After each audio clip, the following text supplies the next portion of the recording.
Communicate with our department head, the big boss, and tell him like, hey, Corey said he just seen clarification because you sent instructions on ordering 24-ounce mops. We normally use any like a 12 to 16-ounce mop.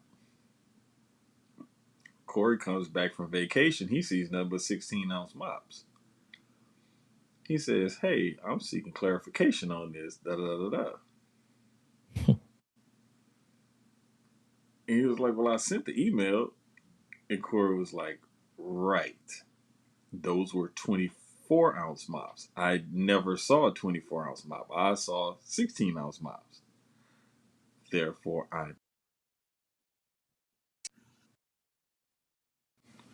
So I don't. Man, it like it was common sense to us, but it wasn't common sense to him. As per my last email. Well, No, no, your camera just reset itself. You're good. wait a minute.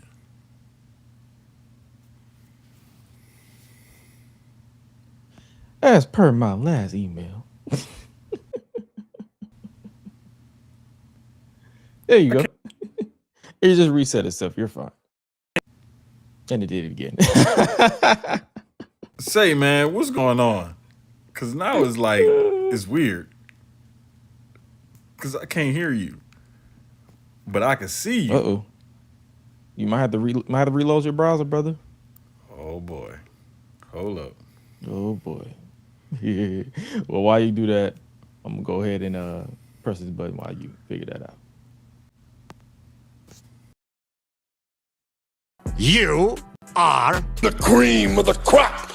Cool kids step to the front. Cool kids, too sweet sign for the click. Gotta get the people what they want. Gotta get eradicate quick. Yeah, I'm like Seth with the outfits. Coming in hot too live on your outlets. Running these streets like the prophets. Thank God for the new day, can't stop it. Jay Uso with the yeet. Eat, sleep, flex, and repeat. Whole new swag with the price on the tag like Javon on the young OG. Better recognize on the mouthpiece. See the power level gotta increase. Bringing content on the daily. Feeling like Gresh Unleashed. Pew, pew, pew, pew, pew, pew, pew. Greetings and salutations, ladies and gentlemen, boys and girls, non-binary pals, baby mamas, baby daddies, and everybody in between. Welcome back to the Gresh Unleashed podcast. This is episode 168 of the show that brings you the good vibes to the best of our abilities. Joining you as always is the voice that does the most, the purveyor of mischief, Gresh, pew, pew, pew.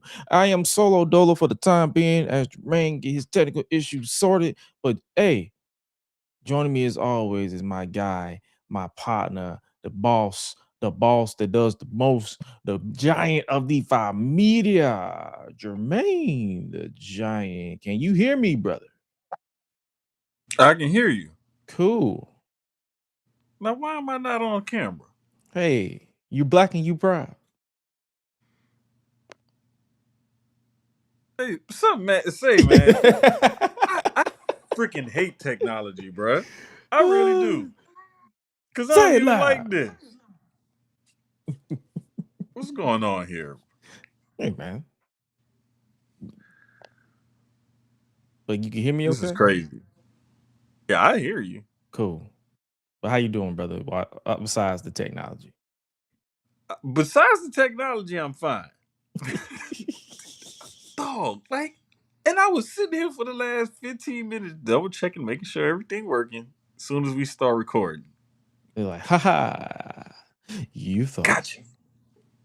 Gotcha, bitch. Bro, this shit is crazy. Technology. Anyway. Anywho.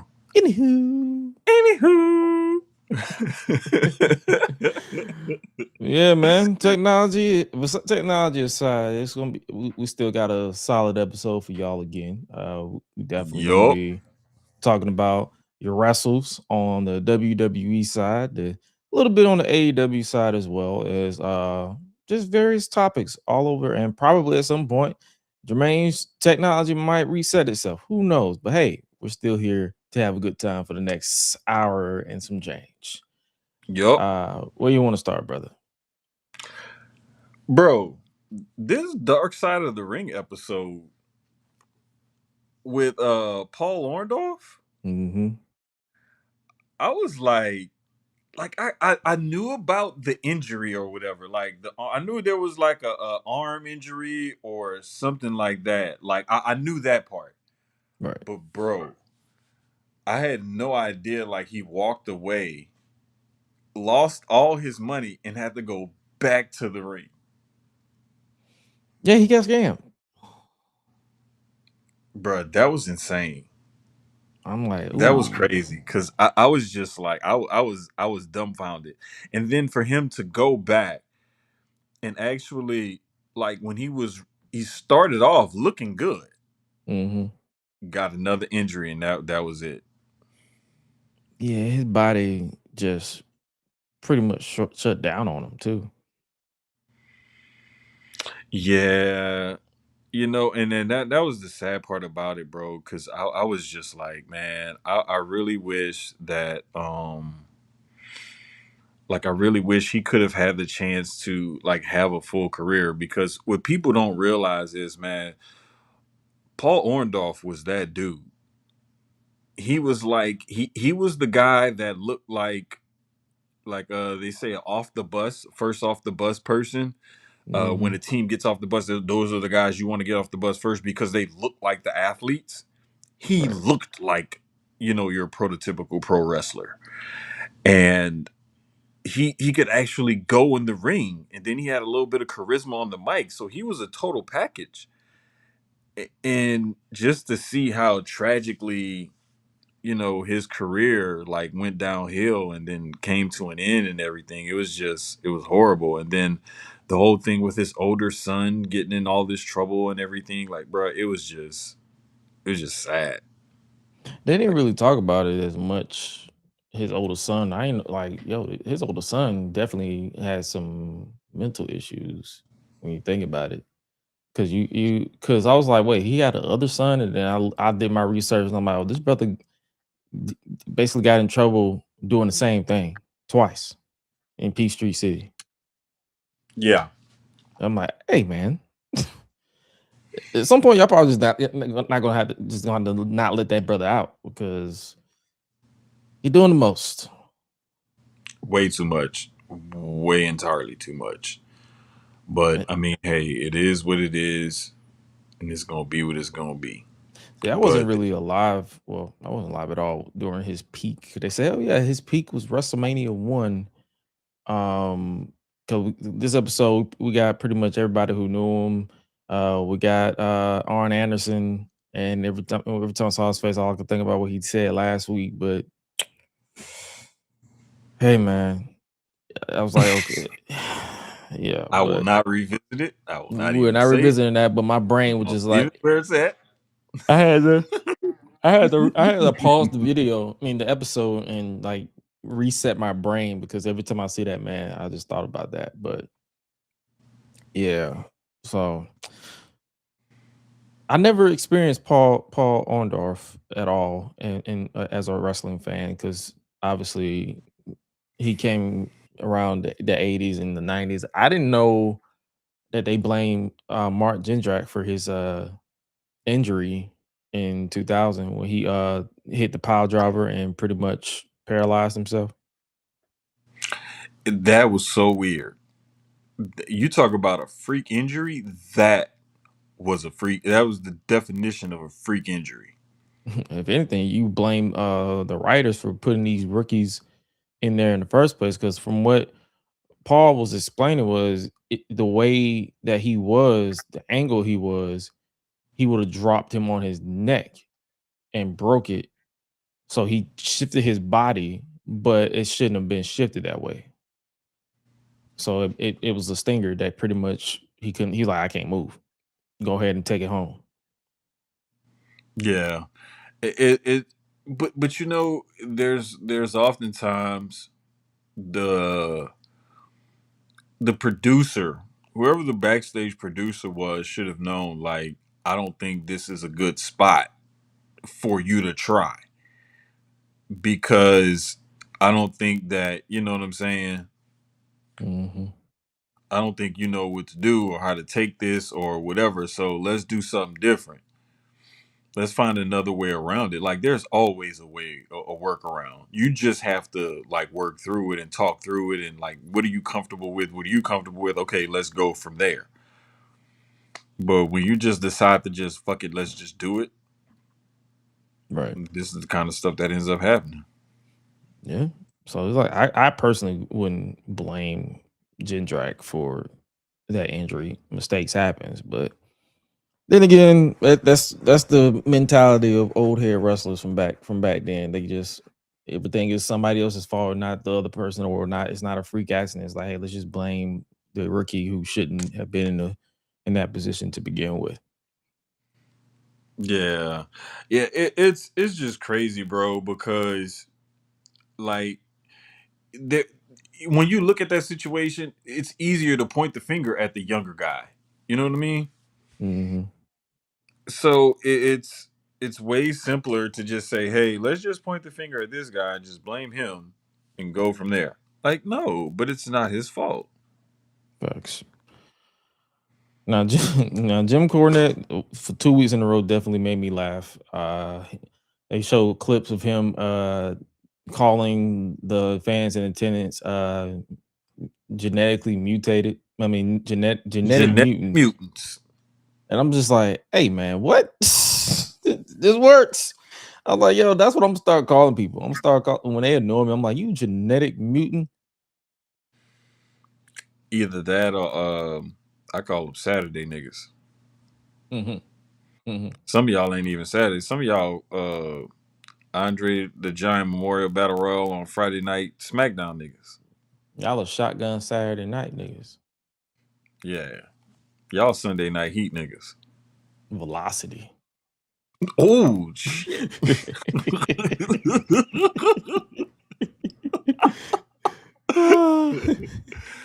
Oh, dark match ass niggas.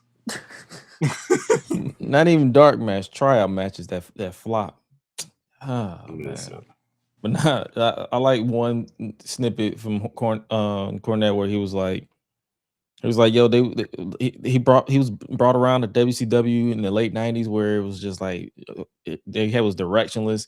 They had like the celebrity stuff. They was trying to be the WWF, and he said, yo, they had this one character that he was on TV at 3 in the morning. He could see the future. And he said, I wish he would have saw the future. How shit this angle was gonna be. Say, bro, Cornette has a way with words and a way of expressing himself to where it's the most entertaining thing. Like that, he's gonna like when you boil it down, nuts and bolts. He's really not saying much, but he just has an entertaining way of expressing himself. Facts. Oh man, but yeah, Dark Side of the Ring this week it was definitely a little bit more darker in the sense of like, yo, this is the wrestling business once again taking hold of one of the legends of the business. Like he had his highs and his extreme lows. Because I think I saw one point where towards his last days, they got mad because his son posted a video of him basically trying to get him home because the hospital was like they basically said his wife was a drug fiend and wasn't shit basically towards the end of Yeah, his life. she was on them pills and shit. Yeah, and it That morphed into meth and stuff. Like they say, it got bad. yeah, it got real bad, bro. That's just man. You know, like you think it's almost like that avalanche effect. Like, you know, when you watching the cartoons and the snowball starts rolling down the hill, then next thing you know, it's like this big monstrosity. Mm-hmm. But it started off as this little innocent thing. That's what some of these stories feel like. It's like one little thing happened and then it led to something else and something else and something else. And then next thing you know, it's just this big ball of tragedy. Mm-hmm. That's pretty much it. Like, and it's like, damn, I you know how sometimes you watch stuff and you be like you get irritated. I just felt sad because it was like it's just it's a case of where you portray this character, but your life is the drizzling shits. Like I think either his son or somebody said he loved playing the heel because it was easy to invoke his emotions because he was always angry. Mm-hmm. It So, it gave him an outlet, basically. hmm so hey man, Imagine if how his life would have turned out had he not had that outlet. it would have been fascinating, definitely fascinating. But hey man, that was Dark Side of the Ring. Any other notes you got from this? Because I feel like everything pretty much from this episode was pretty straightforward. Like, Yeah, it wasn't like one of those not like the last couple of episodes like with Renegade and Boss Man where there were so many different. This one was pretty straightforward. It wasn't like layered and everything. It was just like he had his rise, he had his fall, he tried to come back, fell again, and then it just got worse after that.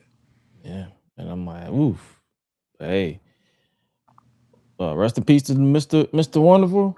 If you were a fan of his, hey, this was quite the telling of the story. I think after this episode, we have two more before the season wraps. The next one is about Missy Hyatt, and the Oh, last episode will be about Zach Gowen, and then that's the it. Missy Hyatt one is gonna be a freaking mess. I never knew much about Missy Hyatt. I knew the name, but I just never knew like the like stuff like that. Like I saw her in Impact or TNA in like Hmm. 2021. I was like, I legit was like, who's this? And then I was like, oh, she was actually prominent back in the day. Yeah, yeah. Missy was one of those. She was one of those females like it was the good looks and everything, but it was also she could talk or draw heat and things like that. Like she had a little bit more than just being a looker. Gotcha. Oh, okay, cool. I look forward to watching that. I believe we pretty much this is the first season in a while that we pretty much talked about every episode of Dark Side of the Ring. Yeah, because I think previous seasons we may have like hit on an episode here or there, but we never Hmm. went through. But this one was this one. I'm honestly, if you put it up against the other seasons and just look at it as a whole, this one Yeah. was it was pretty interesting. Yeah, this one was pretty interesting. I think the last one where it was like consistently was season two in 2020. That was like the last one where it was like back to back to back, like ooh. Like I think season two, that was they tackled the Benoit stuff, New Jack, the Brawl for All, Jimmy Snuka, Dino Bravo, David Schultz, I should say. Uh Cocaine and Cowboy Boots, the Herb Abrams and UWF, Road Warriors, and then the Owen Hart accident. That was like 10 episodes straight of just Heat. oof. It was just straight heat. Yeah. So, and then obviously, yeah, but yeah, I feel like this season was where everything was just like, oh, this is something that a lot of people haven't really talked about either in years or ever. And then I'm interested to see if they do get renewed for season 8. What would they talk about? So, but yeah. Yeah, that's always the thing is like what direction do they go in from here? Because it's like once you reach a certain level or tap into a certain genre or certain type of story or whatever, it's like all right, what do we cover? Like we've pretty much covered all the tragic shit. Hmm. Like all the interesting tragic shit. Like where do we go from here? Yeah, And I there's going to definitely don't be see a limited them. amount of stories, but will people actually care? Is the other thing. That is true, and because there's a plethora of stories to tell when it comes to, I guess you could say, quote unquote dark side of the ring. So, but it's up to them to just make us care and actually us to be whatever they can get away with, because that's another thing too. A lot of the dark side of the ring stuff, I can definitely see them doing another Vince McMahon dark side of the ring because obviously he still got some shit going on. But I don't think they would do it anytime soon though. Yeah, this is all going to be interesting. I can't wait to see where they go with it. To be honest with you. For sure, for sure, for sure. But yeah, that's our thoughts on this week's edition of Dark Side of the Ring. Keeping it to the ring, I guess we could switch to SmackDown, basically. Yes, sir. All right, so I guess we can start off with that opening segment that everybody's been praising about. The opening segment where GM Nick Aldis came out and was basically about to force Chelsea Green to relinquish that title due to injury. Say, man, they was about to piss me off with that shit. I ain't gonna lie, bro. Like, and I'm not even like some sort of super Chelsea Green defender or nothing like that. But I mean, like, come on, bro. Liv Morgan had the belt for over 3 months and didn't defend it. Yeah. I'm pretty sure you can figure it the fuck out. Right. And then obviously Rhea still hasn't vacated her version of the title. She They just laid up and just quietly posted a picture that she had surgery. they just quietly just dropped the interim part. Like, what the fuck? Like, what are we really doing? Like, bro, y'all pick and choose when y'all want to do stuff like that. Like, and you know me, I'm totally against the deserves it talk. But if anybody earned like, let me have this run and let's figure this out, it's Chelsea. Like, she's one of those people where she's put in some work and she's paid her dues, and now that y'all have gone in that direction and it's had this tragic turn, nah, figure it the fuck out. Let her get her run with it or whatever out of it, and let's go from there. Yeah. And it's like right when they dragged out like her will he strip her at a time, like, oh, they're playing with everybody's emotions. And then he let her keep it. I was like, I see the play here. I see the play here. Like they wanted, I guess they wanted to test the war. They wanted to test the wars to see like how the crowd would react to her. I guess having to surrender the title, and they just like, yeah, people love her. Let's just ride the wave and just see where we go. And I think in a broken or orbital bone like that, I think it takes up to like 3 weeks, 3 to 4 weeks to like recover, not fully recover, but like recover enough to where she can just wrestle in a face mask. Mm-hmm. So yeah, I feel like she'll meet. I guess they just wanted, I guess, to act like, hey, you got 30 days to get better, or you're actually going to be stripped of the title. I'm like, okay, so she'll be good in like probably like 3 weeks. They'll have her start like slowly wear a face mask, and then she'll be fine. Yeah, I just hate the way they did all of that, man. Like, bruh, like I love how they tugged on the heartstrings with the pump fake of taking the title off of her. Mm-hmm. Giving her the 30 days or whatever, that's cool. Because now it's like, yeah, because, what's really funny is how people will go back to that old school Jack Tunney, like, back in the day rule of you got to defend the title every 30 days. Bro, that rule is like 40 years old. Don't nobody pay attention to that damn rule no more. Like, stop it. They they don't even pay attention to that damn room. Obviously, like you mentioned, Liv Exactly. Morgan. It's like she should have been stripped. If you want to go with that logic, she should have been stripped of the title 2 months ago for not defending the title. But that's not her fault. That's booking's fault for just being lazy at their job. Dog, if you really want to get into it, Roman held that title for over 1,300 days. Check how Mm-hmm. many title defenses Roman had in Exactly. that 1,300 days. He had more title reigns before WrestleMania 39 than he did after WrestleMania 39. Come on, bro. Like, I'm just saying.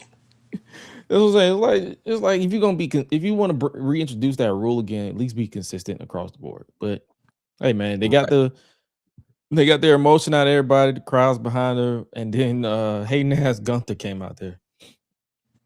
Like this Say, man, man, bruh, that that when some segments you look at and you hear his music hit, and you're like, where the fuck does he fit in all of this? It's like, why? What is happening? He got the challenge for the title. They about to put a wig on Gunther. And then it all comes together, and it's like, oh shit, this was a fire ass segment. Mhm. I like this.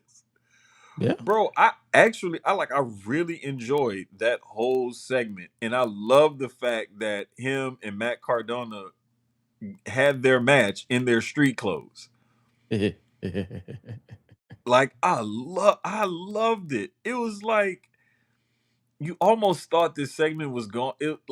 Segments like this in the past have drug out and have been like, oh my god, like this was so long and bored. This one was a longer segment, but it was entertaining. It's about 20 minutes if you combine It was all everybody making their entrances and stuff. Yeah, about it 20 was minutes. it was pretty damn entertaining. So kudos to them for seamlessly flowing one thing into the next, and keeping us entertained for those first few segments on SmackDown. I ain't gonna lie, tapping out in front of your lady is kind of crazy. That's Yeah, but embarrassing. tapping out to the Boston Crab in Boston. But tapping out to the Boston Crab within seconds is embarrassing. Let me reiterate that. At least have a little fighting spirit. Like He just said, "Yeah, Walla, I'm cooked." He said, "Walla, I'm rope. cooked," and just immediately tapped. Like, bruh didn't even like. He was just like, "Hell no, get me out of this! Get me out of this! My back hurt, goddamn! Like, hell no!" Like, get me out of this. I'm already wrestling in tight ass jeans. He's stretching me in places I shouldn't be stretched. Pause. Bro, you should be used to with them tight ass jeans you wearing, and them, you wrestling in tighty whities anyway. So I'm just saying, dog. Like, what the hell? But hey, man, I definitely appreciate this this opening segment. Gunther doing his thing, and then they immediately cut to Nia Jackson, Lash Legend coming out to corner Chelsea, and Tiffany Stratton was like, "That's my friend. You ain't gonna hurt my friend," and she paid for it. Mm-hmm. Hey, I love Nia and Lash together, man. Like, man, it's like when the yams and the mac and cheese touch. Yeah. And they just stay touching, and they on your plate. Toasty. I'll never get tired of seeing them two ladies together on my TV screen in any capacity. No, sir. No, sir. Not me. Me? Nah, man. But like, I love how they've been finding a way to get these segments and everything to flow into one another and to intertwine stories and whatnot, and I love it because we always used to get like it always used to get chopped up, and then you get a backstage vignette, and then you get an in-ring segment, and then you cut to something, and then you're jumping all over the place, Mm-hmm. and it's like ADD TV. And I'm like, I got ADD and I can't keep up with all this shit. Like what are y'all doing? But for them to have, flowing TV and things lead into one another, and it's like, okay, I can get with this. I can really get with this. And as much as people were shitting on SmackDown and whatnot, SmackDown is actually coming together. Right. The move back to 2 hours does help, but also just finding meaningful ways to fill your segments. Yeah, I feel like it's a pacing issue because I saw a lot of the complaints. They was like, "Oh, they had to cut a lot of segments from the main show. Like, they had Blake Monroe finally get announced for her match in Toronto. She will face Julia, and if you aren't on social media, you wouldn't have known that. And that's one of the other things that I'm noticing. They're making better use of their social media stuff. They've always done that, but I think a lot of people was pushing back. It was like because I think you saw Paige respond to Nikki Bella in a pre-tape, and I think Shinsuke Nakamura like casually announced what was his name, Takahashi, as his tag team partner to battle the MFTs. Here's my thing though. What I like is when I say they're making better use of it because they're still using their social media stuff, but they're using their social media stuff to like further storylines and to fill in things that you don't see on TV. And that to me, making more use and getting more traction out of things like that is always better because it's those little nuggets, those little things, those little, those little Easter eggs that you drop off and leave here and there. Those are sometimes the best part of a story or something because then people are like, "Oh, well, where did that come from? Oh, you got to look at it on IG or they posted it on Twitter or it was on Facebook, whatever it was." And you're like, "Oh, damn. Well, I need to go here." And so now you're getting more traction on this stuff and people are paying more attention to it, actually getting some mileage out of it. And they're still going to post like a replay on on the main show, so it's not really a massive idea. That's why and also I be laughing when niggas be trying to say, "Hey, they should go back to 3 hours." Do y'all forget how the 3 hours are structured? It's still gonna be the same. They're still gonna have segments on social media that you're gonna have to watch because they're like that's why I be laughing when they be like, "Oh my god, people are losing their opportunities because the show's not 3 hours." Do you think that they're not just gonna slot most of those time on that hour with ads? That's just more opportunity for ads. There's more opportunity for people to drag their segments out because they're like, hey, we got more time for this promo. We're gonna waste time and drag this segment out. Y'all and it's the same cycle every time. And then when people like me point it out, y'all be calling me a hater. I'm just like, no, I'm logical because I know how they really operate their shows. And like you said, it's a pacing thing. Mhm. And when they found their groove and everything, and they found a way to blend the segments into one another, have good pacing, good timing, make everything meaningful. But then again, like I was saying earlier, making better use of your social media team and the things that you're posting on social media to add to what you're showing on TV so that everything all works and flows together. And I think that they finally found their groove. And I'm looking forward to SmackDown, like continuing what they're doing. As long as they stay on this path of what they're on, I think they're gonna shed that whole SmackDown GPT label and the B show and the boring show and the you can skip it if you The want to. GPT part, that ain't going nowhere. It's still gonna be some. It's still gonna be some points where you're like, yeah, who wrote that shit? Because we're gonna get to that in just a second. But we mentioned Shinsuke and his partner going after the MFTs. They are the new tag team champions. Shout out to Haku, Ming, if you want to be WCW purist. For those of you who grew up around WCW, but yeah, the Sons of Haku are now the tag team champions. Last time it was basically a whole bunch of them, but now it's just Hikuleo and Tama Tonga. Say, man, there was something, uh, some poetic justice and full circle storytelling, however you want to call it. Um, like I remember seeing Haku with the afro and everything, and like the little mullet and all of that, like as Ming and like I remember all the different versions of Haku, and I remember seeing Tamatonga, Tongaloa, and Hikuleu over in New Japan, and just to see all of this come together in WWE in this moment, like that was dope. That was dope. Do I wish Tongaloa could have been there to be there with his brothers and his dad? Yeah, of course. But I mean, hey, tough break, nigga. There's always FUBU. Yeah, and that's a bittersweet moment, but If you're fans of New Japan, they're going to be doing something with Shinsuke and what's his name? Takahashi? Mm-hmm. Yeah, Shinsuke and Takahashi. Like his name literally just blank. I'll blank for like a split second. But yeah, they're gonna be doing something with Shinsuke, Takahashi, and the MFTs, and see, we're gonna see what they're gonna do with that. And speaking of new champions, keeping it to that theme, we have a new Women's United States champion in JCJ.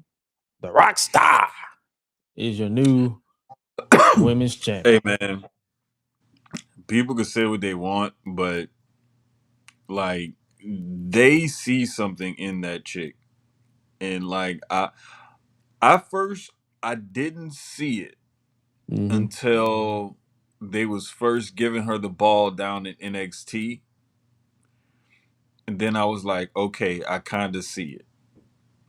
I kind of see it because she can go in the ring, but it was her character work and mic work that started developing more.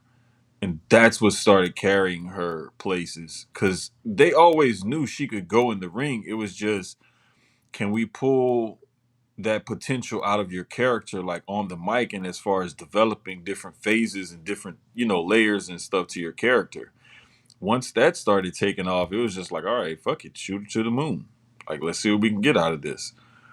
So people may be upset about it, or what are they Are doing they? with it? Like, they obviously see something in her and they want to put her into that position. And every time they put her in that position, she does well with it. You may not like it, we may not like it, whoever may not like it, but they like what they're seeing out of her. That's why she keep getting these chances.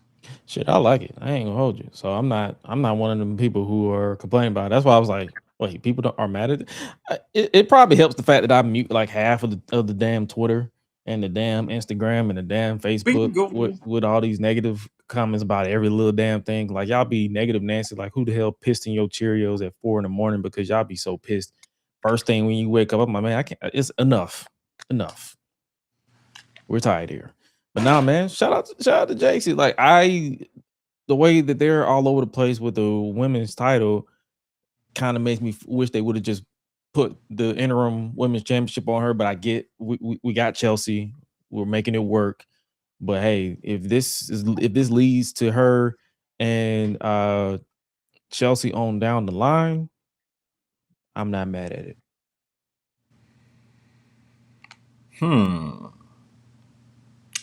I wouldn't mind seeing that either.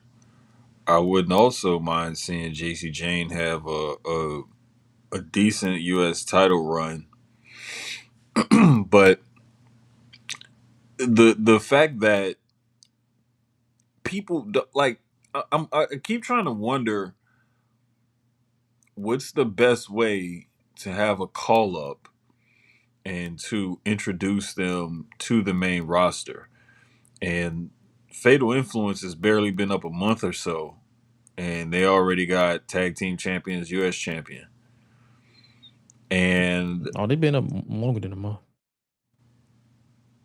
if honestly, to me, it feel like they've been up for 2 weeks. And I know it's been longer than that.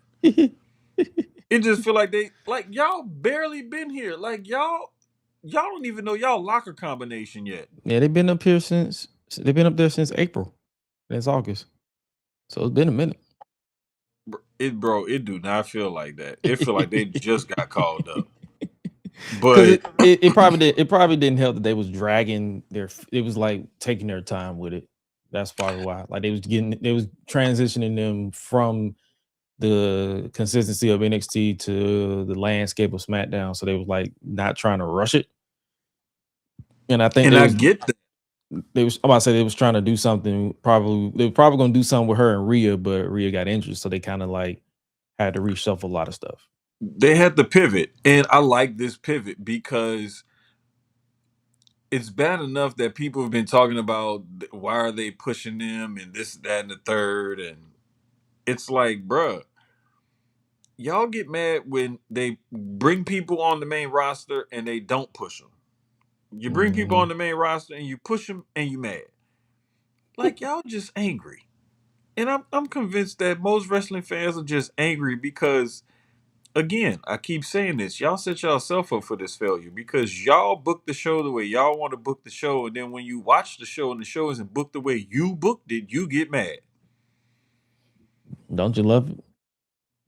They I, play the booker and then get mad when it don't come the way they like. Oh no, that don't make sense. That don't make sense. It should be. Shut up. Just shut up. exactly.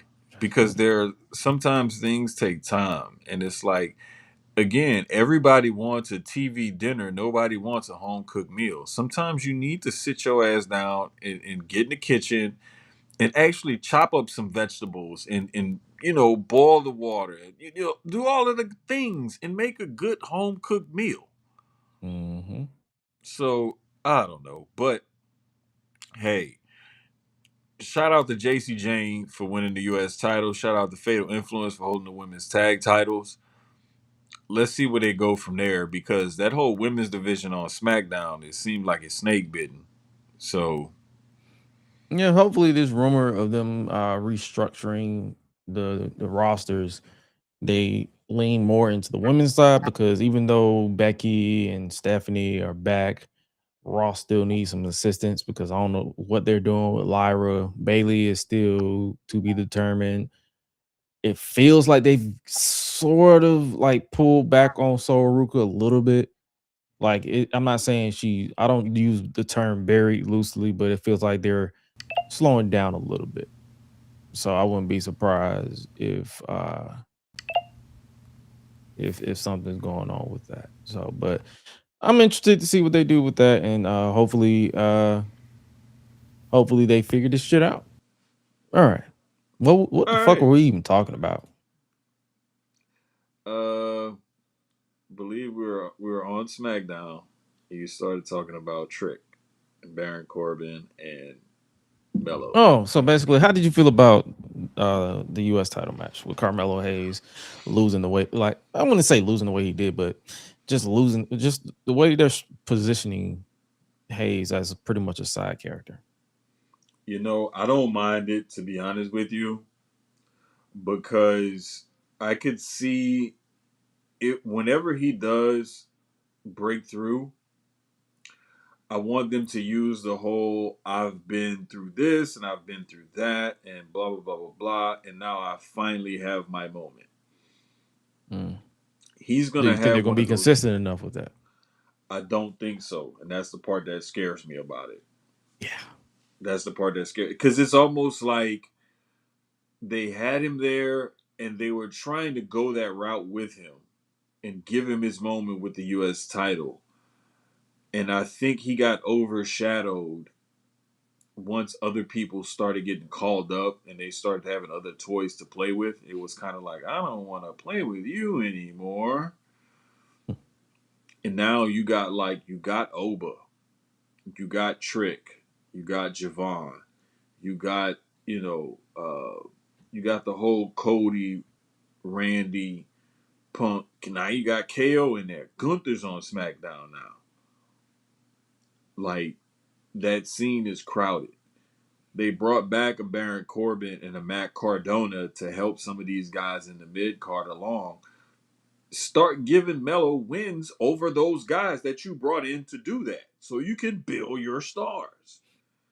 Guys like Trick, he's building himself. Yep. The crowd built him for you. Mm-hmm. So you didn't really have to worry about bringing him along. Mello, it seems like you need to help Mello along some, so start giving him some wins against some people, which you were doing when you had him with the U.S. title. So I don't understand why you don't put the U.S. title back on him. Because he's short. Let's call a spade a spade. Because he's short. And Well, I hate bringing up I height, don't but it's get just it. like I'm just looking at my eyes work. Yeah, yeah. And the thing is like the guy can go in the ring. Mm-hmm.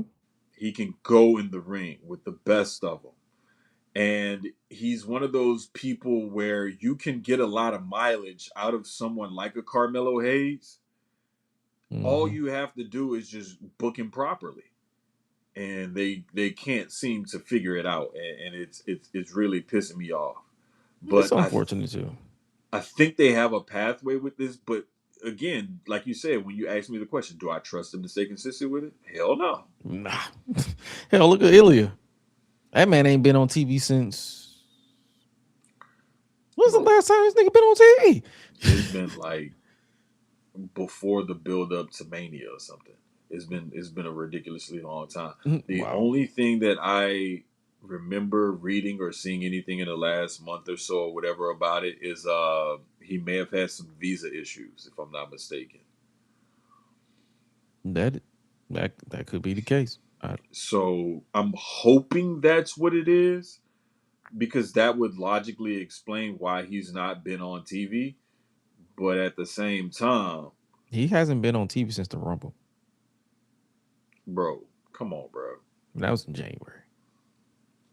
Listen, and you got a workhorse who, again, he can go and work with anybody in the ring. He just short. Yeah. And it's just and it's like, you know how from a viewer's point of view, you be like, his height don't have anything to do with it. It has everything to do with it. It has everything to do with it. Because I believe it was Peter Rosenberg and them on Cheap Heat. They have what they call the Randy Orton test. Mm-hmm. How do guys look when they stand next to or in the ring with Randy Orton? Right. And when you look at guys like Melo and Ilya and they stand in the ring with Randy Orton, it's not a good look. Which isn't fair, because Randy's a big dude. Thank you. And he's gotten bigger since he came back. Bro, he's like my height and about 300 pounds. Yeah. That's a big motherfucker. He remember when he said it when he had the back injury, he went up to 300 pounds. Yeah. And he dropped down to like 395 or 390. I mean, not 395, 295 or 290. Yeah, and look at him. He's still big. Still cut out of granite. He's just solid. There's more to him. And because he was a huge, I wouldn't say a huge, he was a big dude before he got injured with the back injury. He just got bigger.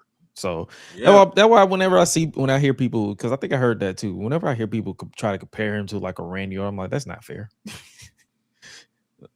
It's not, but it is what it is. That's it. And the reason why I don't hold it against them for saying, like, having a segment like that is because WWE, whether they like to admit it or not, actually does that.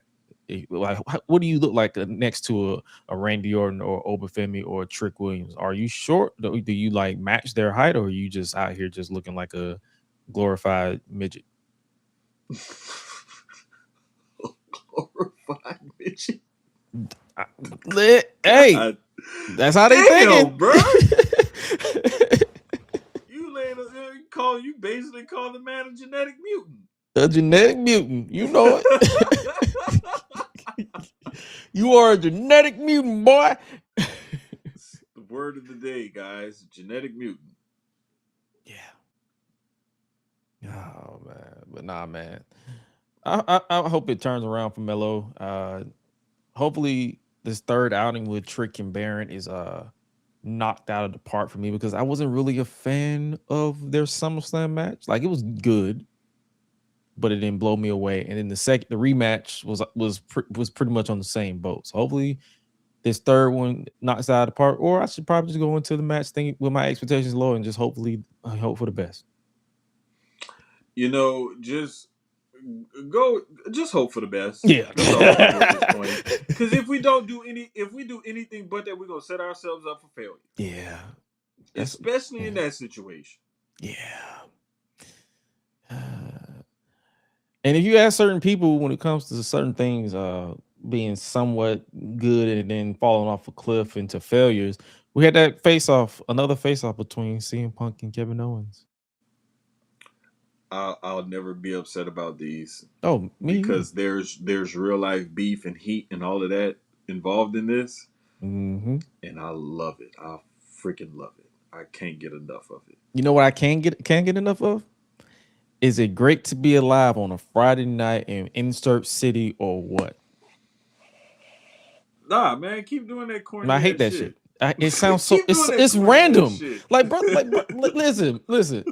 They be serious. They be like, "Yo, I hate you," and then Punk goofy ass. Well, for a second, is it great to be alive on that Friday? He's like, bro, what the fuck? Bro, he just called you a bitch. The most obnoxious part is when he you said, when he interrupted KO and did it. I'm like, what the fuck are we And doing? KO over there, I love how KO just sitting over there on the top rope, like unbothered, like I'm waiting for you to say something, do something, so I can just knock your block off. He's like, if I have to come down, he like a parent. Like if I have to come down off of this rope and talk to you, I'm gonna beat your ass. Like you didn't take the chicken out, did you? But no, like the way that they know how to push each other's buttons, mm-hmm. and the fact that they're drawing on 2 decades of real life heat with each other. The way that they shot the first interaction with them, with the people already there outside the ring just at the ready because they're not sure how this is going to go. Like all of that, man, just... And these two are very good on the mic and they can both go in the ring. Punk may be a little clunky and a little slow. Don't do no more fucking moonsaults, bro. Yeah. No more moonsaults, big dog. But, like, they can... The build to this match and this match itself is pay-per-view worthy. The fact that we're getting it on the SmackDown is insane. I know Punk got a little pushback for one of the comments he made about KO. About what's the name? What did he call? Endometriosis. Endometriosis. He called KO endometriosis. Yeah. I'm just like, when he said that, I was like, wait, what is it? I was like, what is... I literally was like, what is that? I put in my Siri, I was like, what is endometriosis? And they was like, and they pulled it. I was like, oh, because none of the women in my life, to my knowledge, suffers from that. So I ideally wouldn't know what that is. So I was like, did you just call him a growth on the pussy? A uterine on a uterus? Yeah. You called him a uterus tumor. Yeah. The crazy part is Punk he's a huge proponent of women's rights and different things like that. So to hear him go there and say something like that, it was kind of shocking. Yeah. And it didn't even it didn't land. The crowd didn't even know how to react to it. Yeah, it didn't make sense. Like you went for something and it was like, what the fuck was that? He's doing? Like, I wanted Obafemi, but they gave me the but I got tongue tied. I'm sorry. It does give me tongue tied sometimes. Hey, shout out to speech therapy. But nah, he said he's like, I wanted Obafemi, but you gave me a uterus tumor. I was just like, okay. That's then when you listen for the reaction from the crowd, and it's just like the crowd is like, huh? Like, because most of the men don't know what that is. That's the thing. Like we can be in relations to women all we want. If we don't have a partner that suffers from that, we won't know what it is. You don't have a close female in your life, because that's something that's very painful. It's very painful, and very real. And debilitating, where people have to legitimately call out of work because it's like they can't move. And a lot of the times it can prevent pregnancy. Mm-hmm. It can cause miscarriages and whatnot. So it's like, it's not something that's to be taken lightly. So like, I know because I've had women in my life that have gone through that, or been through it, or go through it, what have you. Right. And so as soon as he said it, I was like, what the fuck are you doing? I was like, that's not what you... That's not going to land. And then when I saw, first thing I know after I said, wait, doesn't that have something to do with the uterus? Because that was a genuine question. Because I was like, wait, doesn't that have something to do? And then the amount of people that was like, yeah, but they say if it gets so bad, it'll spread everywhere else. It's not just the uterus. I'm just like, oh. Yeah. Yeah, Punk, you fucked up there, brother. Yeah. It's like you squeezed the toothpaste out the tube and kept trying to put it back in. It just ain't gonna work, bro. So Nah, just because and it's like on top of that, it's like, brother, you call him a uterus tumor, but it's like he a whole ass man. He has no uterus. So why did this even come like out your mouth? What was the joke? Like, I don't. Were you trying to call him a tumor? Like, were you trying to call him a sickness or a disease or something? You could have called him a tumor on life. You didn't have to like go straight for the female uterus. Thank you. You could have said something much less offensive and intrusive to other people. Yeah. Which, I mean, hey. I'm not going to get offended on anybody's behalf, but a lot of women who I'm cool with, me and you who are cool with on the wrestling side are not pleased with that. So, nope. And I don't blame him not one bit. Not one bit. So hey, fucking thing to say. So good luck with that, Phil. Good job, Philip. Good job, Philly. No cheese steak. Wonder how that call to April went when you got off the air. You know she was like, "What the fuck was that?" Really, Philip? Really, Philip Jack Brooks. Ooh, the whole government name. Whole government, bruh. Like we're not making light of it, but just like that, it was just so stupid to say. I need to know if she went full like Jersey Puerto Rican and started cursing him out in Spanish, or she went the calm route, and that's even worse when they're calm, bruh. When they're calm, it's like, hey, bruh, you know you done fucked up, don't you? Run, don't stop.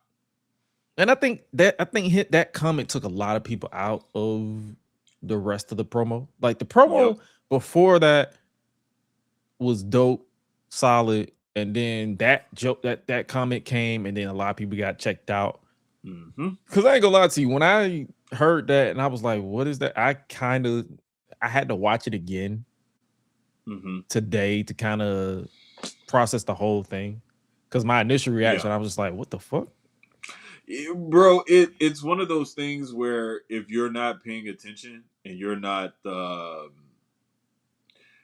like getting back into the game, because like I was like, what the fuck, like that was stupid. I'm like, okay, like snap out of it, like focus on that later, like try to see what the rest of this promo looks like. But if you know what is going on, or if you're trying to figure out where this comment come from, to where nobody where you heard a cricket get quiet, then you're like, oh, this is dumb.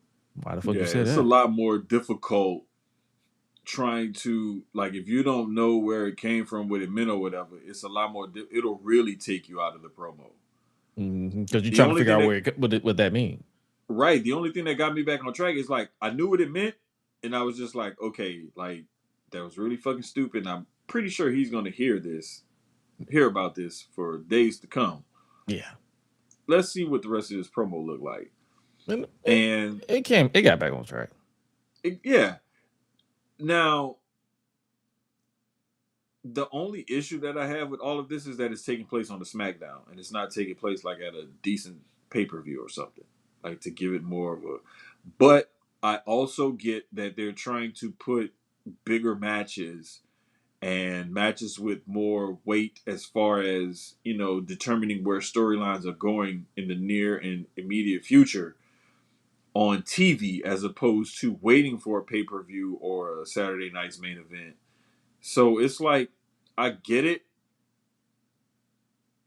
But the magnitude of something like this, knowing the history between those two guys, I felt like it should have been on a pay-per-view.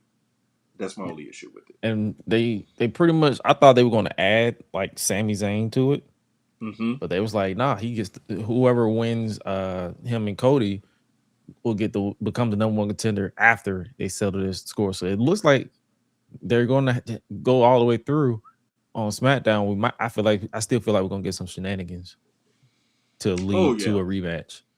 Yeah, for sure. For sure. But yeah, outside of Punk being stupid with that comment, solid face to face. So Yeah.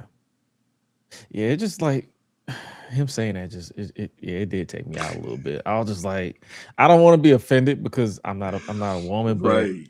when Right. you do the more you do your research, you're like, that was just so fucking stupid. Yeah. You just there's certain things you should and shouldn't say. That's definitely under the shouldn't category. Yeah. Just So stay away from it, bruh. yes. When it comes to the female anatomy, I should say, just have a coconut smile and shut the fuck up. Bingo. Uh, and then obviously they closed the show with the brawl between Cody and Randy. Say, man, I like a good brawl, especially when you get like other props and stuff involved. I love that, and I love the hints of black on Cody's gear and the subtle turn up in his character that's coinciding with the adding the black to the gear. I'm loving it because it's almost teasing a heel turn, but it's not really a heel turn. He just the same white meat babyface, just with more attitude behind it. That's all. Hey, gave him a low blow. He's like, I'm not about to die. Yoink. Exactly. So it's like, I love this because people keep wanting him to turn heel. And I know I was talking with some friends of mine last night. We were all in the group chat, and I think it was DJ. DJ was like, he wants that ROH heel Cody. Mm-hmm. And I'm like, bruh, He he's not. he's way too popular, way too much of a moneymaker going the way he's going right now as this white meat babyface. They're gonna keep him that way.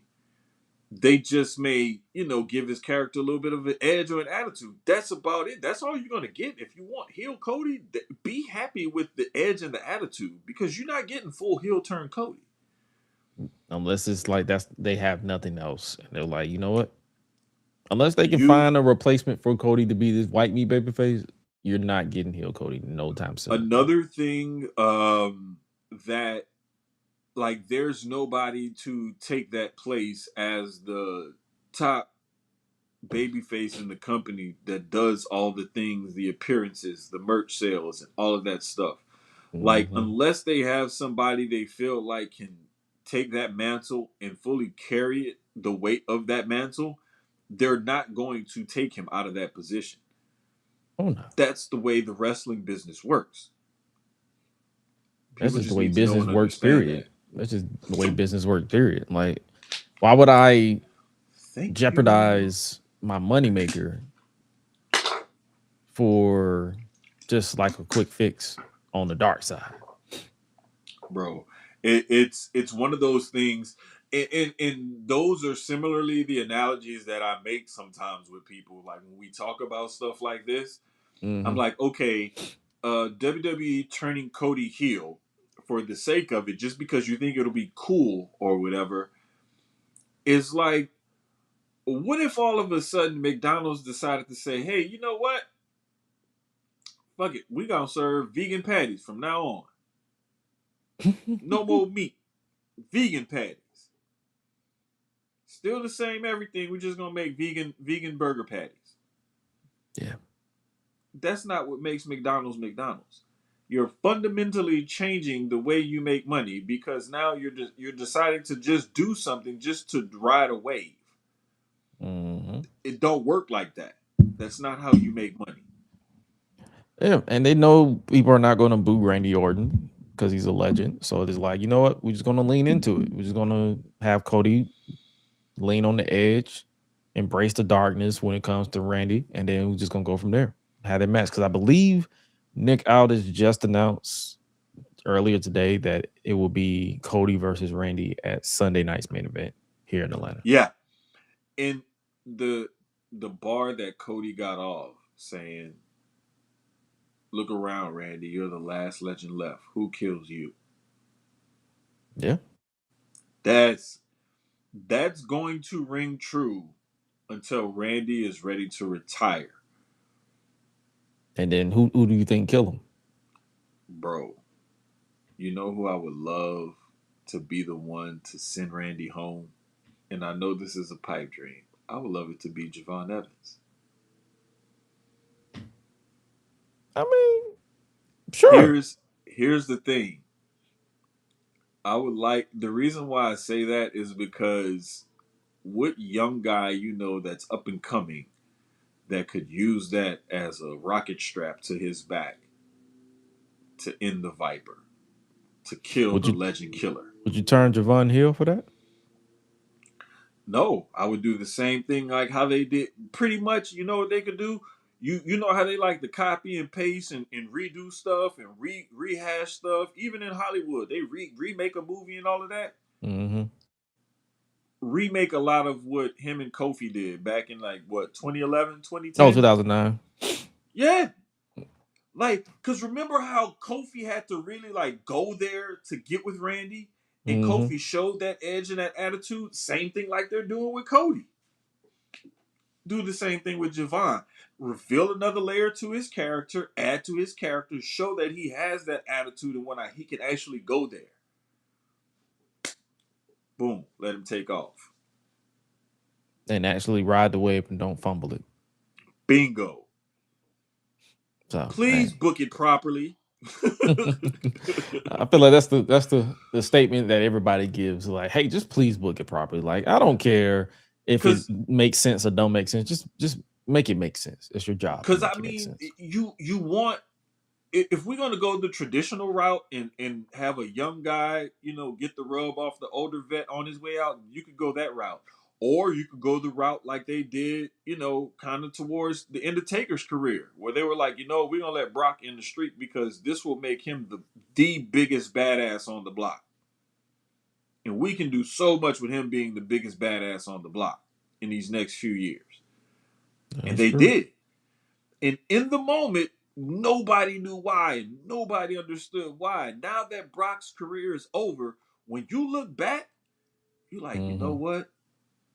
Damn, that was a good decision. Yeah.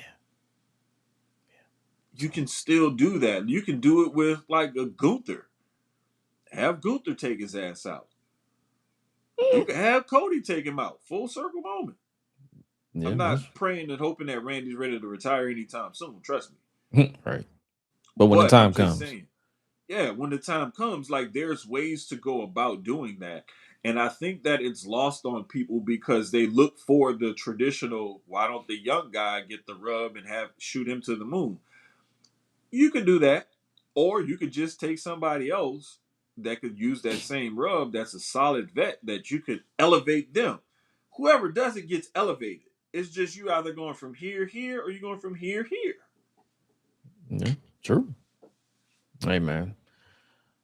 That'll be interesting to see when that time comes. But yep, we're getting Randy Orton and Cody Sunday night's main event, September 6th.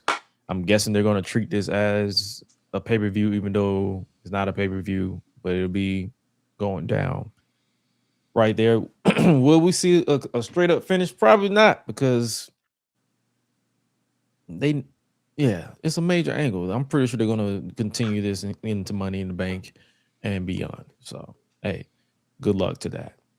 But yep, that was SmackDown pretty much. Solid show. Do I feel like it needs to be 3 hours? From my sleep pattern, probably not.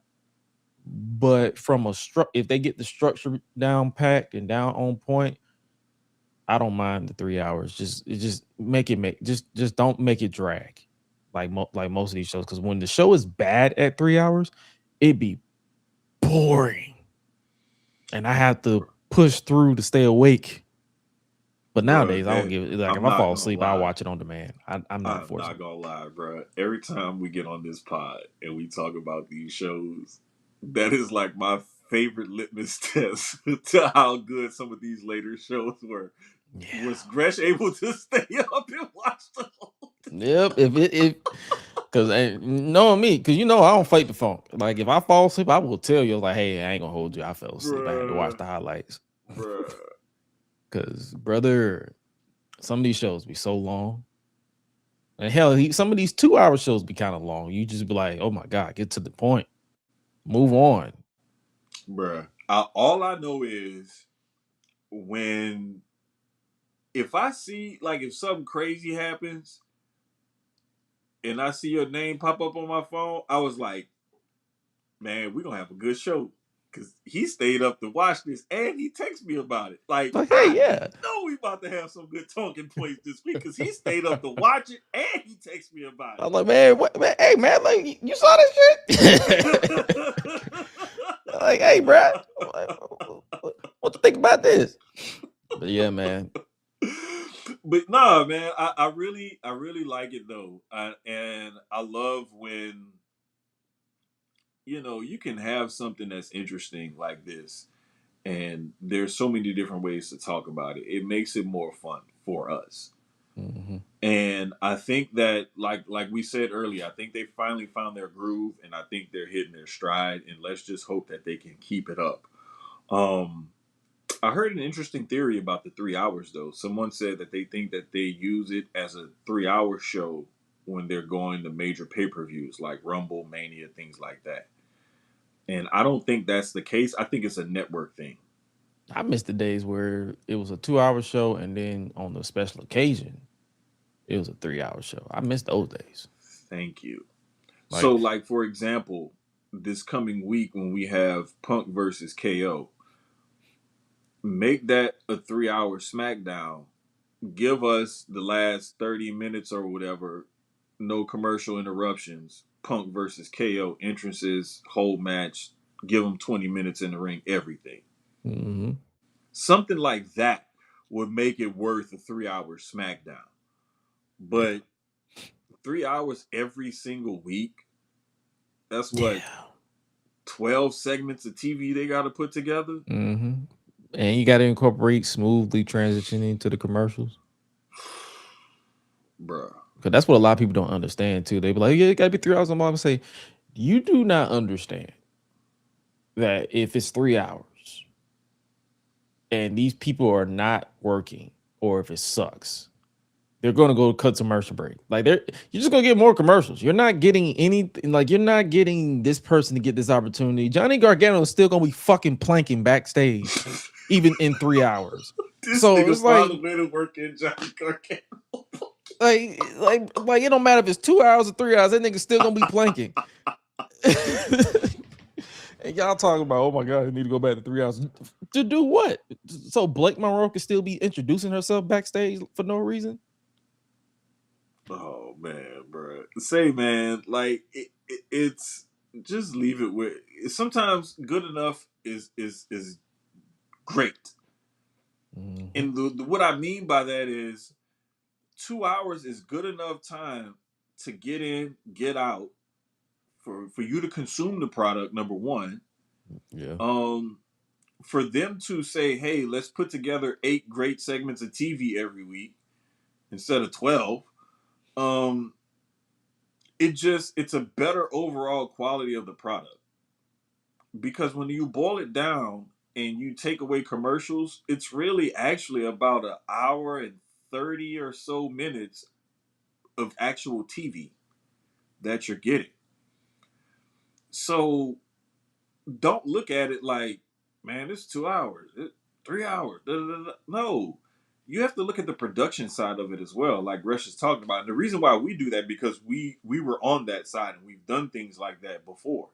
Mm-hmm. He still does, and so we know what it's like to put on a show or a radio show. Hell, this damn podcast. It ain't easy. Technology. Man, don't even get me started.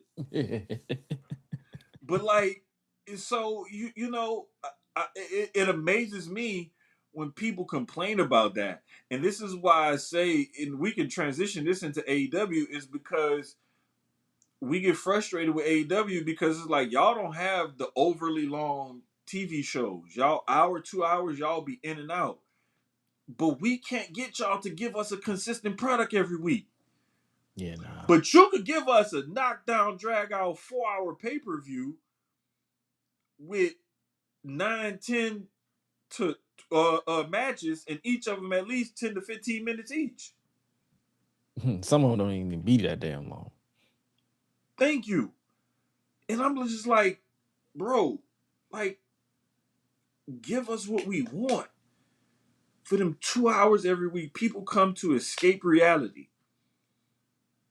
And if y'all can pour as much into y'all weekly TV as y'all do putting on these extravagant ass pay-per-views, like be consistent. And y'all got a roster to play with.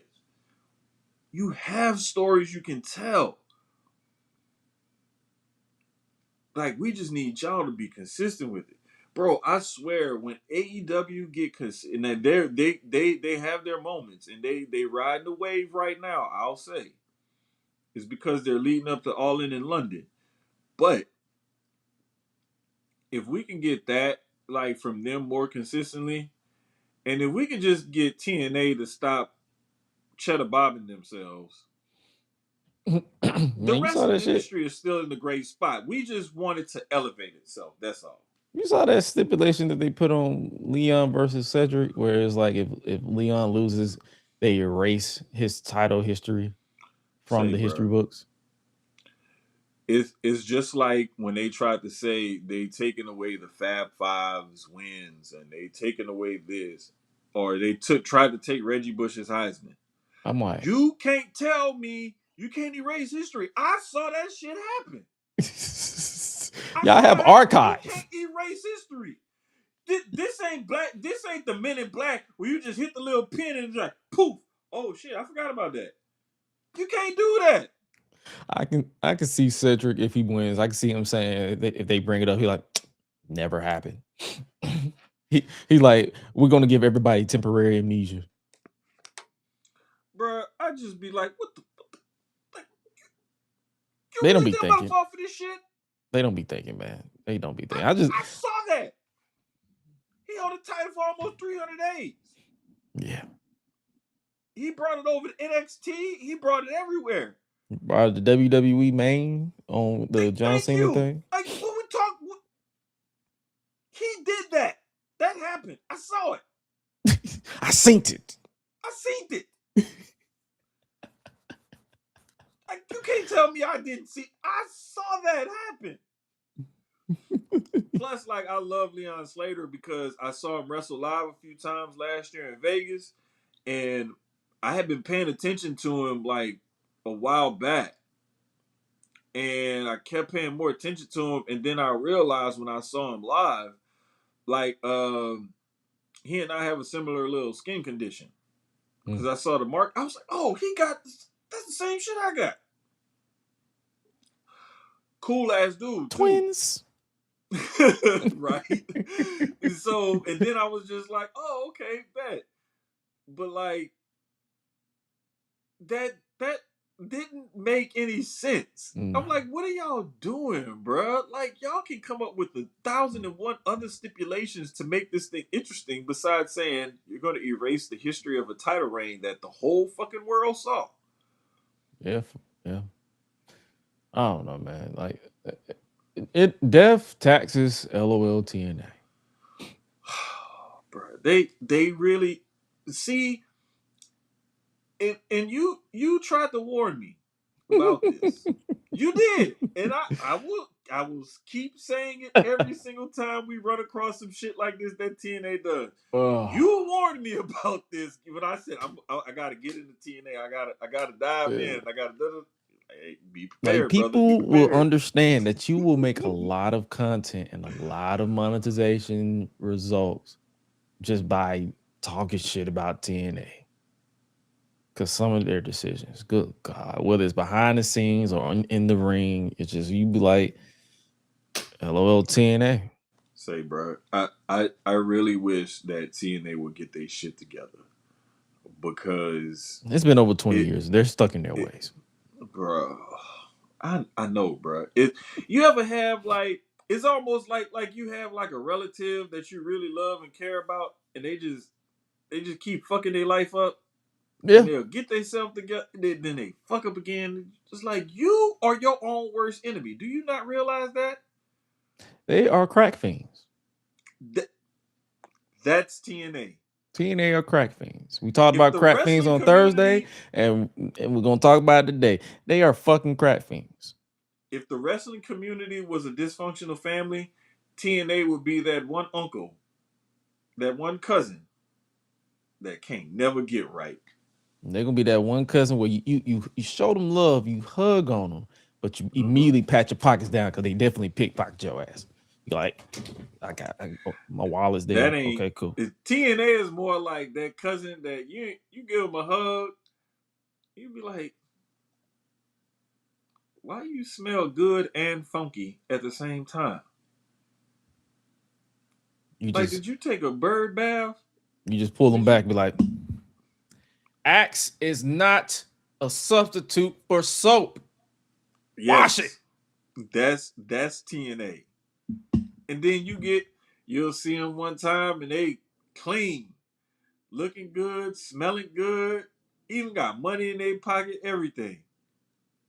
And then the next time you see them, shit, look a hot mess. It's like they can't never be consistent. And I just feel bad for them. And I wish I could just give the whole TNA just a hug and just pat them on the back and be like, listen, I need you to get your shit together. So I'm going to hold your hand and I'm going to walk you through this. But I promise you, this the last time. And I think everybody does that that's really tried to be a TNA fan. They like, look, this is the last time. This is the last time we doing this shit. And then they Keep do it going again. back. It's an abusive relationship at this point. It really is at this point. That's why it's like I try to keep up with them because I got some cool people. I'm cool with a lot of people who on both sides of the spectrum that follows TNA or that's in TNA, but it's just like I can only take so much shit before I just like, you know what? We're good here. Bro, I really, and it's like I don't think AEW will ever get to that point because I feel like they're going to do enough to stay above that. But every so often they're gonna have those little, like they're gonna hit like a pothole in the road, you know, and the ride ain't gonna always be smooth. But you gonna enjoy it. It may have a little hiccups here and there, but you're gonna enjoy the overall the ride is gonna be nice. It's just you may have a little hiccups here and there. The air may go out a couple times. You may have, whatever, change the tire or something like that, whatever. But overall, it was a good trip. Yeah. That's what it's like with AEW. Speaking of trips in AEW, we talked about it on Thursday, but they're teasing Shane to team up with New Day. How you feeling about that? Because we already gave our piece on Thursday. But how you feel about it? Is this the direction you want to see if New Day comes into AEW? Fuck no. I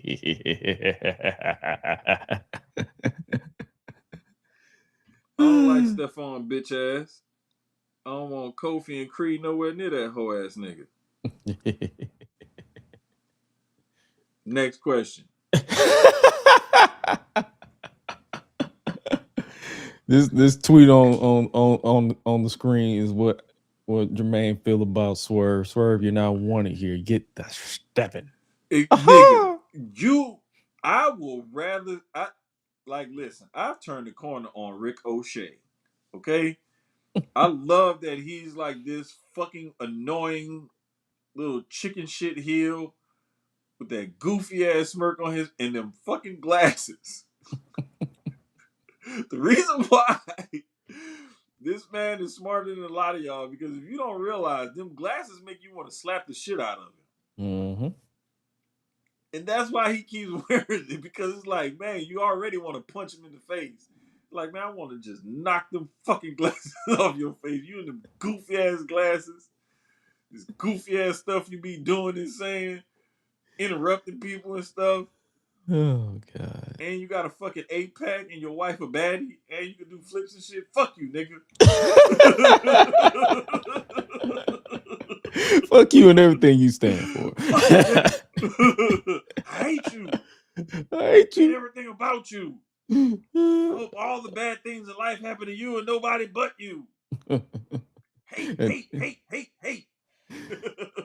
And then we go to bed at night, not even thinking that at all, because we're not weird like that. But nah, Hell no. I'd be like, that nigga getting his bag, he getting his money. I'm glad he found his groove in his character. I'm glad he's happy now. Like real shit.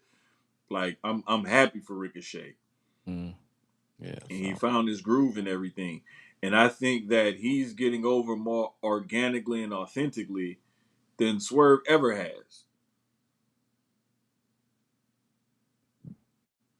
Because Swerve has always had to be associated with something or somebody or get the rub from somewhere to get a springboard to something. Okay, Ricochet now came I to was the like, game. wait a minute. Well, put it this way. He had, to me, Swerve, once the bell rings, like he's one of the top talents. Mm-hmm. But he's always had to have somebody on the character side to balance him out. Whether it's Hit Row, Nana, the Embassy, you name it. He had to have Keith Lee. Like Rick he had to have. Ross. That's what I mean. Like, yeah, Rick Ross.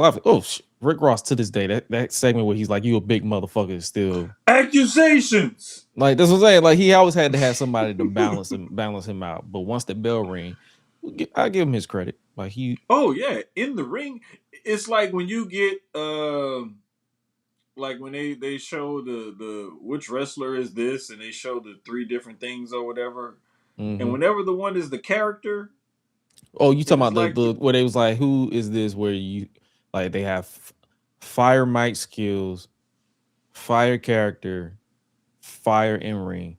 He got the in ring on lock, but the character is like.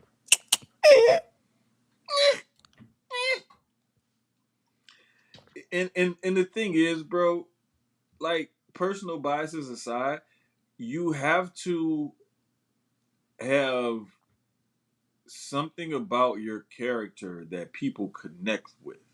And there's a lot of people that do connect with Swerve. Unfortunately, there's also a lot of bitch ass niggas out there. So y'all connecting with Swerve, the arsonist? The guy who likes to wear eye makeup like he's the Undertaker in 2007? Guyliner. Guyliner? Way too much of it. Way too much, dude. Bro. Totally. I know goth dudes that don't wear that much. Yeah, that's like, true. I'm just saying. But it's the fact that I want Kofi and Creed to be their own thing. Me too. I'm tired of Swerve trying to get the rub off of everything and everybody to help him. It's like, can these guys come in and just be their own thing? Like, they have built-in storylines with the Elite and the Bucks and Kenny and all. Like, they have all of that already set up for them. They're freaking one of the best tag teams ever in the history of the business. Like, you don't need to put them with him to get either one of them over. Facts. Like, he needs to learn how to stand on his own and do his own thing. Agreed. But again, some kind of way, he got compromising information and evidence on Tony Khan, and he just continues to get whatever way he wants.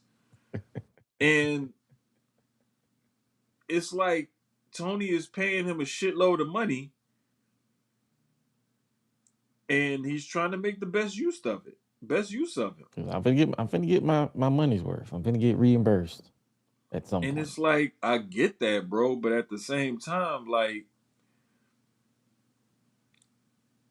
don't you realize he's not connecting with the audience unless someone helps him connect with the audience? And like, at some point, if he's one of your top main guys, he needs to be able to do that on his own. Yeah. But I mean, hey, if that's how you want to do it, that's how you want to do it. You like it, I love it. Fuck it, let's ride. You sound like me all the time. That's my default setting. It's like I don't push back too hard. I'm like, hey man, if you like it, I love it. Man, listen, I know how the wrestling business works, and I've been smart enough to it long enough to and it's I think what it really is once I started doing media in sports, Mm-hmm. I'll say it kind of jaded me to a lot of things, and I'm not as easily swayed one way or the other with my fandom because of the realness of covering things and talking to pro athletes and the minutia and front office people and the business side of things and scouts and different things like that, and learning how these things work as a total, machine. And it's like when you look at the wrestling business, like, yeah, they have to try stuff and they have to do stuff. And it may not be what my fandom wants, but I know overall and long term, this is what's best for the business. They're there to make money. And unfortunately, pleasing people like us doesn't always make wrestling businesses money. Nope. But we're They have also to smart please the enough, masses. and we're also smart enough to see it. It was like, I see the play Right. here. Like every time you hear Right. me post a tweet where I say I see the play here, I already know immediately the direction we're going to go because I've seen it before, and I'm like, you know Mm-hmm. what? I'm not even gonna get upset. I'm like, I see the play here. Yeah, and it's bruh, it's one of those things where it's like, okay, I get it. This isn't for me. This is for whoever. And I AEW does a good job of feeding the insatiable appetite of the sickos, as Tony likes to call them. Mm-hmm. The hardcore wrestling fans who want to see the wrestling, or they want to see this type of, spot fest or whatever. Like, he caters to that. And that's great. But at the same time, like, a lot of the same sickos, they want to see consistent storylines and things that flow and stuff like that. They want to see all of that kind of stuff. Yeah. So that's why the week to week programming has to be on point. And like I said, lately they've been on point because they're leading up to All In. Right. The only thing that's confusing me is the whole thing about the Continental Classic. Oh, the cup. The cup. And I'm like, well, wait a minute. We doing it now. That's But the then thing. when we It's a gonna whole different do thing. It's the Continental Cup, but then we're still doing a classic in December. yeah. I'm just like, you know what? It's tournaments in wrestling. Let me just shut the fuck up, have a Coke and a smile, and be happy about it. No, or you can do what I did. I said, I think we said it either on here. We probably did say it on here, and we said it on Thursdays too. It was like, yo, space it out. If you want to do the cup in like Mm-hmm. February, like January, February. So that And way you can compete. You can just say, hey, we have a tournament in January, February is a Continental Cup, and then that gives a gap. And then in December, you do the classic. bro, I'm not gonna lie. The matches they had this past week, Mm-hmm. fire.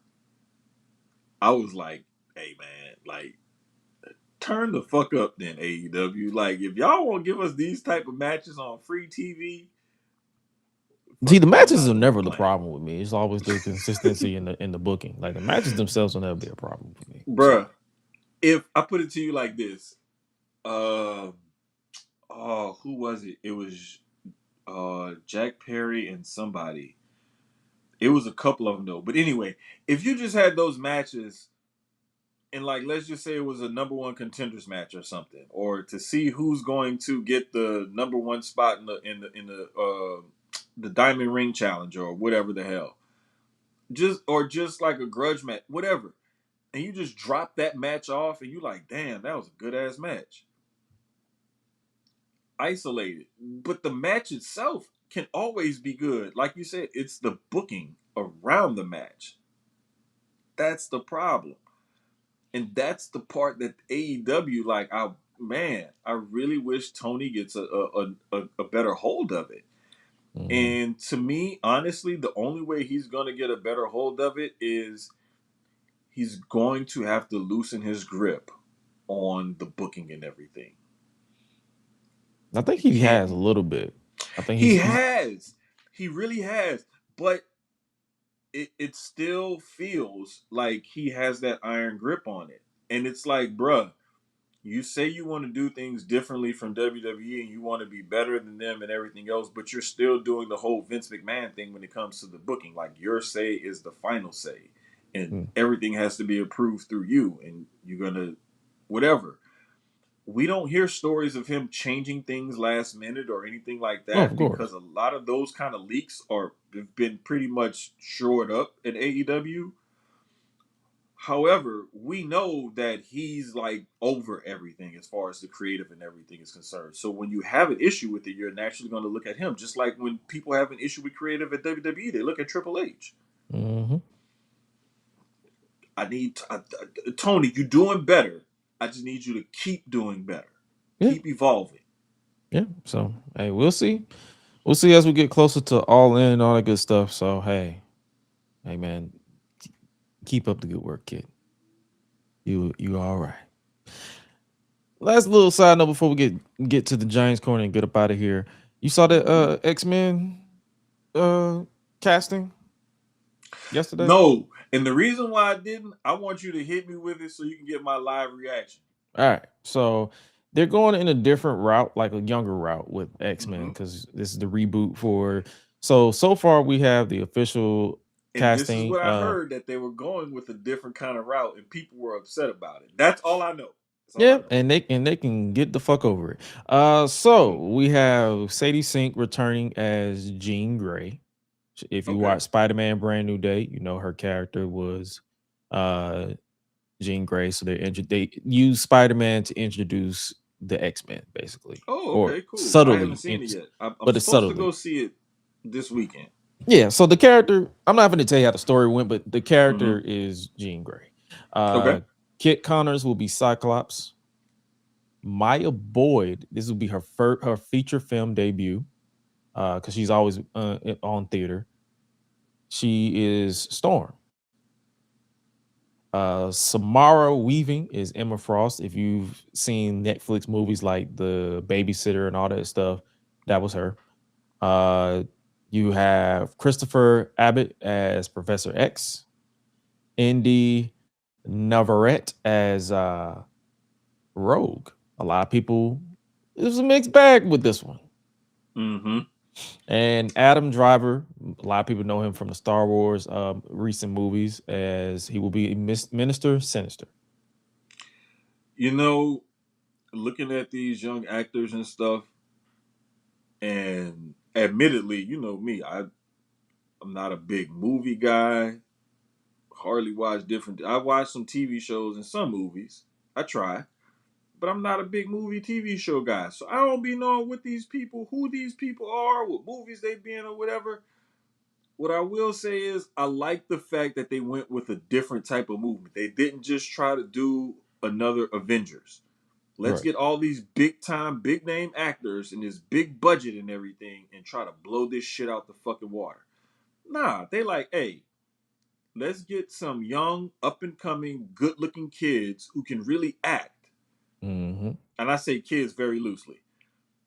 They're in their early 20s, so technically to me they're still kids. Like I feel like you're stopped being a kid to me at least when you're like 26, 27, because your brain is fully developed at that point. Right. Like I got grown kids. They 20 and 23, but they still kids. They're still kids. Sometimes I call them my babies. They still gonna be that.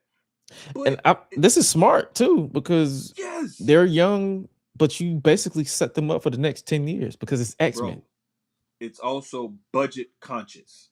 Yeah. Because hey, if we take this chance on these kids and they blow it out the water, they're gonna want more money. We getting them in on the cheap. Yeah. So let's start off.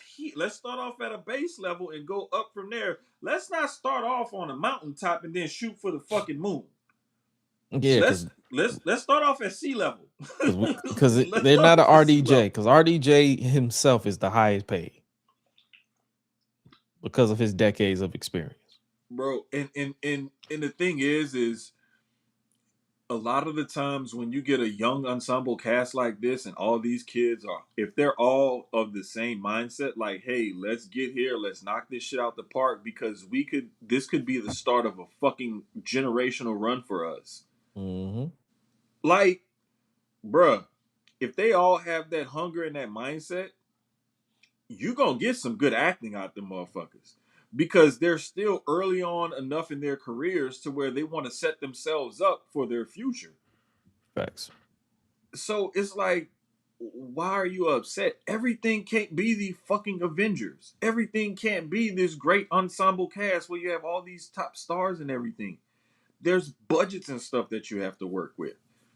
Plus, creatively, if I'm a producer, executive producer, director, and people like that that's involved in this project, what if I wanted to go in this direction because I wanted to, like, let's do something different? Mm-hmm. I I didn't. mean, look at Yeah. the Fast and the Furious. That shit should have needs to die 1,000 deaths. But when it started, nobody knew who those people were. I mean, they knew who Paul and Vin Diesel were, but everybody else, no. But I'm saying though, like Paul Walker and Vin Diesel weren't like Robert Downey Jr. level top stars. Yeah, true. So it's like you started off with a couple of guys that people kind of knew, that people knew, and then everybody else was like up and coming. Mm-hmm.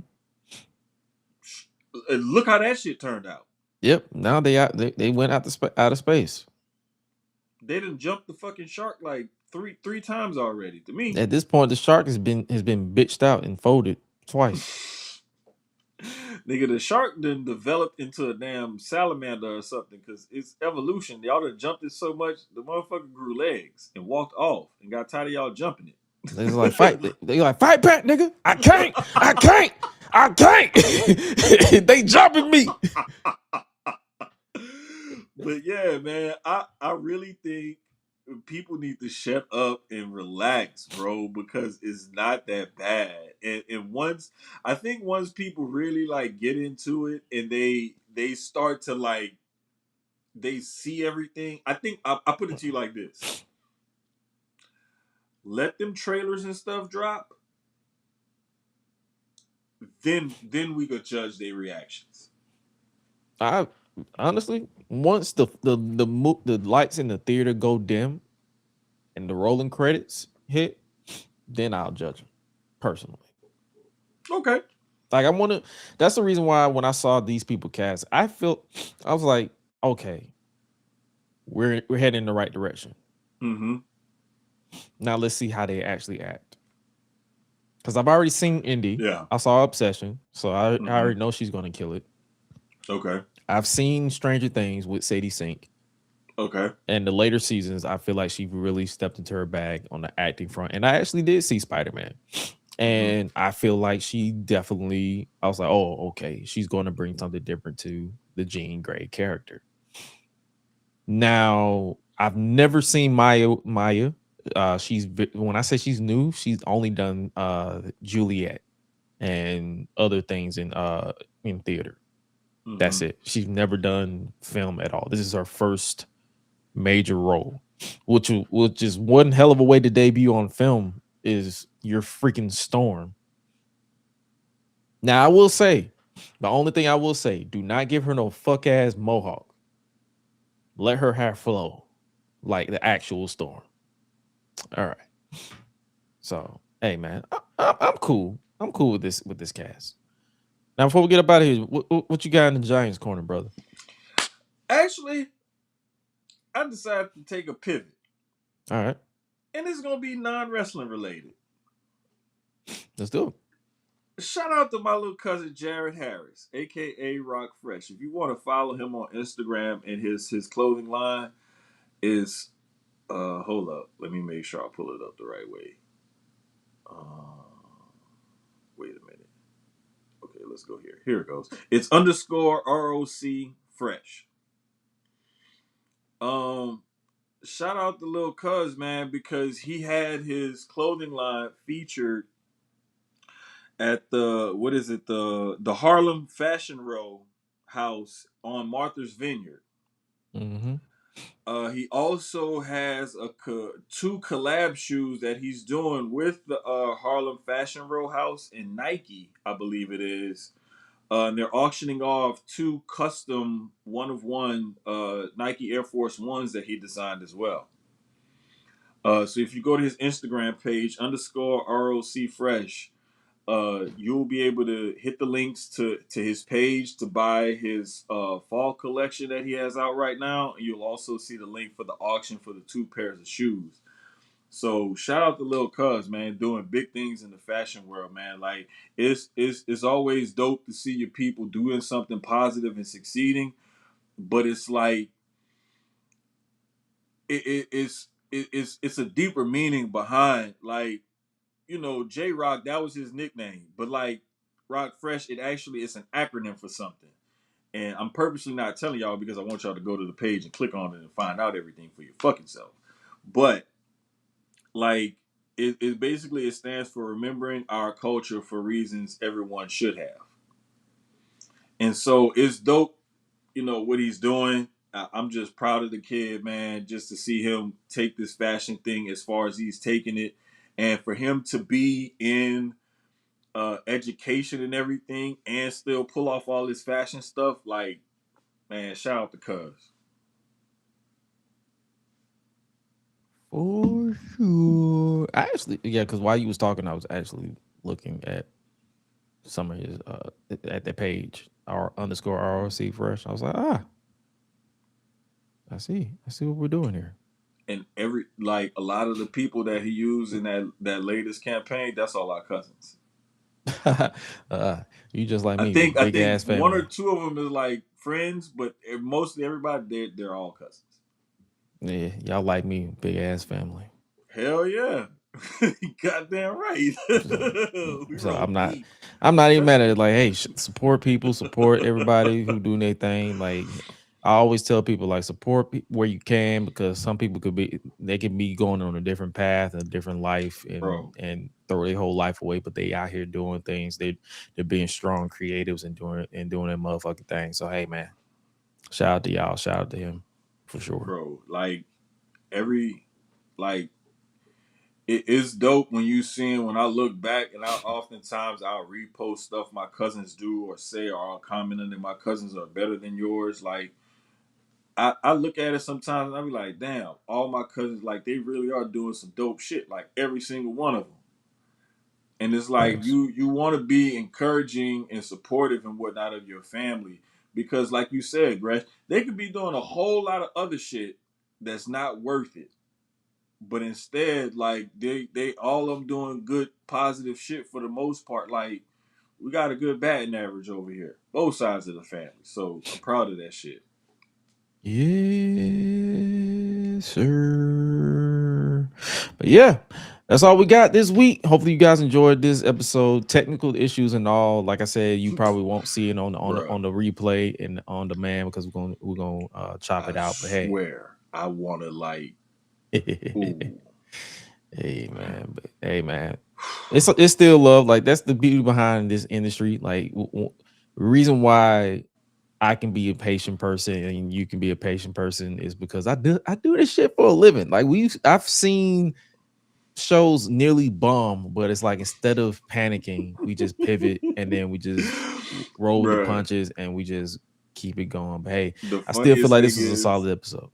A while back, I would have threw all this shit and went off and poured a big ass cup of alcohol. He's like, man, fuck it. Yeah, cancel the rest of the show. We're done here. Matter of fact, delete the shit. Fuck it. We're done. Like, we don't even want to acknowledge this episode. Nah, we roll with the punches. We're gonna make the proper adjustments. I shot Gresh a text. Hey, bro, let me see if I can figure this shit out right quick. Hey, and I actually pivoted. I was like, hey, fuck it. Water, and kept working. Yep. And you saw if you watched it live, you saw the technical difficulties, and then we pushed it on, and then, hey, we go, fuck it, we're here. But nah, man, we appreciate y'all for rocking with us. Wherever you listen to this podcast, make sure you guys scan the QR code if you're watching on video format. Make sure you guys subscribe to the show itself. www.gressunleashed.com. Follow yours truly at @Gresh, AO is Gresh everywhere else. the _ Jermaine is his main links, or you can just follow us at solo.to/Gresh, solo.to/the Jermaine. As far as song of the week, before we really get up out of here, man, I ain't gonna hold you. I was rocking with the Minx in Miami with Rick Ross again. We Major by Kanye West. Yeah. I haven't really listened to Kanye West in a while. I don't know why. Wait, I totally forgot about the song until I saw Cuz post his that last post that he made from today. Mm-hmm. And when I clicked the volume on it to hear, I was like, "Oh snap! I forgot about this." Hey, and it's a major thing that he did. Makes sense, man. Listen, definitely makes sense. So hey, man. Yes, sir.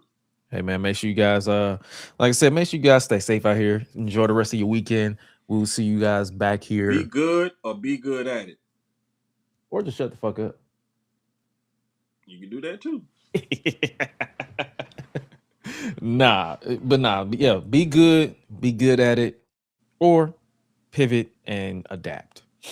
But at the end of the day, still be great to yourself, to each other, and just hey, do your thing. But with that being said, you guys stay safe out here in the streets, and remember to always eat, sleep, flex, and repeat. We out, y'all. Be busy. I got food to go eat. I'm about to cook because that's how I let off my